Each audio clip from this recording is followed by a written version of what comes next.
Hi, what's up filmmakers? Today I'm gonna show you guys 10 hacks to make your video cinematic.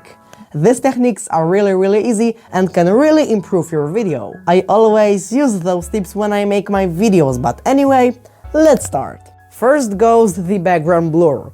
We actually call it bokeh. You can blur the background by opening the aperture on your lens or by moving closer to the object that you're shooting.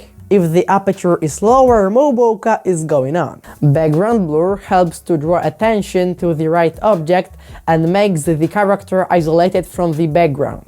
I have one lens and this is Helios 44-3, aperture is 2.0 and I think it has really nice bokeh.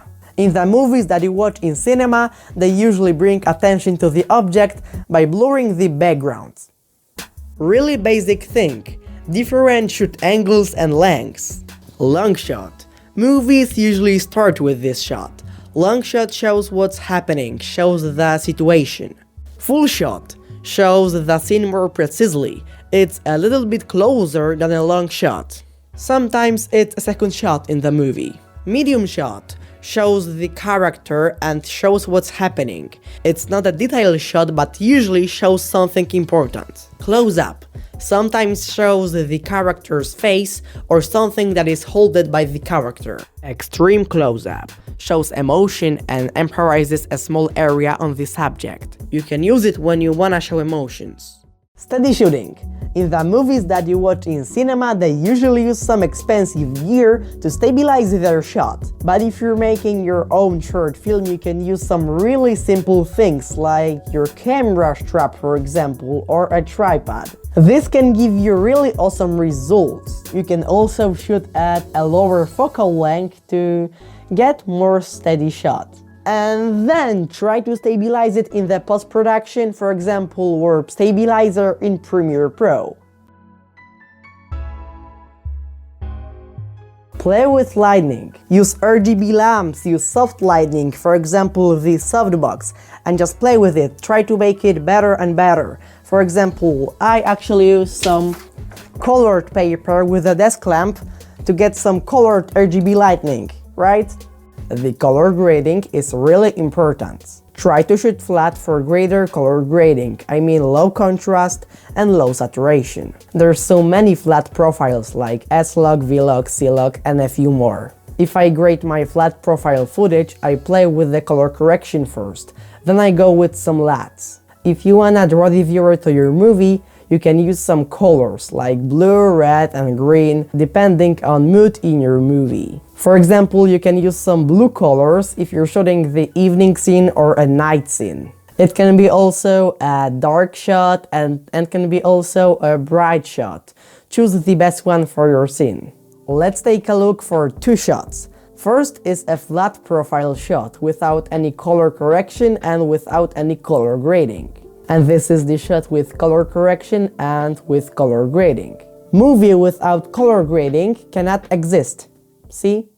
I said you have to stabilize your shot, but don't forget about some camera movement. When you're shooting, try to move your camera in the different ways to make the movie more interesting. For example, when you're shooting the action movie, you can move your camera to make the movie more enjoyable. Let's try out some examples now.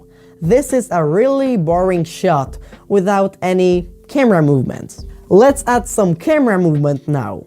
Looks better, yeah? Let's try out something else.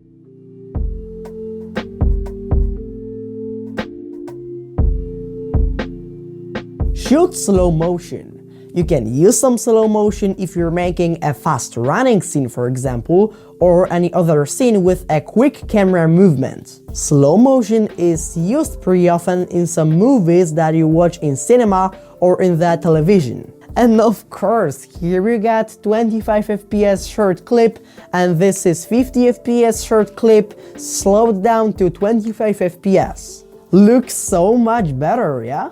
You can insert some sound effects when you're making a movie. And I mean when you're shooting the forest, for example, you can use some birds or trees sound effects to make the movie more enjoyable and more interesting, right? Let's try out some examples now. Like I said, this is a forest and there's no sound effects. And this is the same forest but with some sound effects. I think it's more and more interesting than without any sound effects. I always use the website freesound.org for getting my sound effects.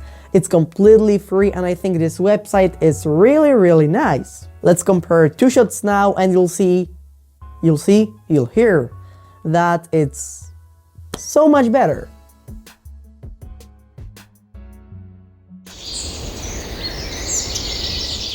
Use the manual settings like ISO, shutter or aperture. When you're able to control ISO, shutter and aperture, you can make sure the image gets the perfect exposure. And if you're using automatic mode, you let your camera decide what kind of exposure it wants, and it can be underexposed and it can be overexposed.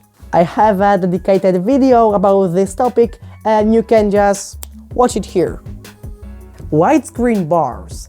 They draw the viewer to the subject and the video gets cinematic proportions. When you wanna get some widescreen bars, you can just use crop effect in Premiere Pro.